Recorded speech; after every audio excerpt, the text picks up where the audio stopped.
and guys that communicate well. So I think when you can get a consistent group, that makes your level of play go up. So I've been really happy to have those guys back.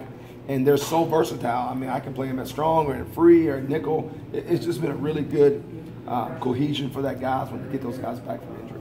When you look back at the success you guys had in turning around the defense at North Carolina, what are some of the things that worked for you guys there that allowed you guys to make that turnaround? I think setting a standard of play, not coming off that. I think challenging our guys on a daily basis with competition, and then putting people in position where they are most effectively able to make plays. I think that was some of the keys there. What was the interaction with the staff like at UNC with some of the names that you all had working on that defensive staff? Very collaborative. I think Coach Shu does a great job of taking in all the opinions in the room. And then at the end of the day, when we walk at the door, it's his foot going forward. So sort of similar. We had a lot of guys who had experience, and we all have ideas. We all are passionate about those, but at the end of the day, the coordinator, we walk at that door, we're all on the same page as a collective group. How important is versatility, the way college football offenses are running today, right, for a guy to be able to come down and fill a different spot from play to play if you can't sub? That's really big, because I think when you talk about on the secondary, at any given moment, a safety has a cover like a corner. A corner has to hit like a safety. A nickel has to be in a box like a linebacker.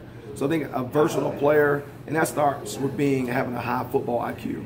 I think if a guy can put himself in a position of, okay, if I'm a nickel, I do this. If I'm a safety, I do this. And then have the athletic ability on top of that. So we're always looking for versatile players, guys that were high school quarterbacks, guys that were wideouts, guys that played most positions on defense. Because that's really the only way you're going to be able to keep up with these wide open, tempo, spread teams. Because sometimes you ain't got time to sub.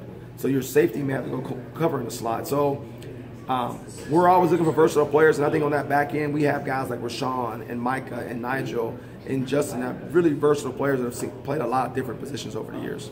You may have been asked about this already. What have you seen from Cheyenne LaBruza so far? Tough, conscientious, all the intangibles, wants to do it right every time. He's a try-hard guy. I really like him. I really like his level of effort and commitment so far. Coach, have you guys worked much dime yet? And if you do, is that sixth guy a corner or a safety type in your philosophy? When we put in our dime stuff, it'll be a 6 DB on the field. We'll end up having our nickel plus one, so we'll have 6 DBs on the field. But not something you guys have done a lot of? We're early, still in camp. With the How advantageous is it to you have to play a team like Georgia Tech with the way that it plays the game offensively?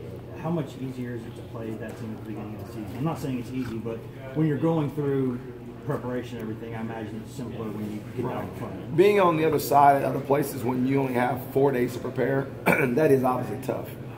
You may play a spread team one day and have to turn around and play triple option the next, so that is tough. Having some extra practices throughout fall camp to prepare is really good, but at the same time, they have 30 days, they have 28, 29 practices as well to prepare for us. So I think defensively, when you don't have to switch gears from playing Missouri and then turn around and playing Georgia Tech, that is helpful for our defense. But at the end of the day, it's going to be an assignment sound game that we're going to have to play to have a chance to win that game. One more question. This may go back to your versatility question. With the depth you have at safety with Abernathy and Kelly, Nigel Warrior coming up, is there a scenario where you could have all three of those on the field at the same time? There's always options. Whatever helps us win in that game, we're going to do. And that, as long as it's putting a guy in a position that he can go out and effectively do his job, I'm open for playing just the best 5 guys in any given moment. Thanks a lot, Coach. Appreciate y'all. See y'all. Thanks a lot.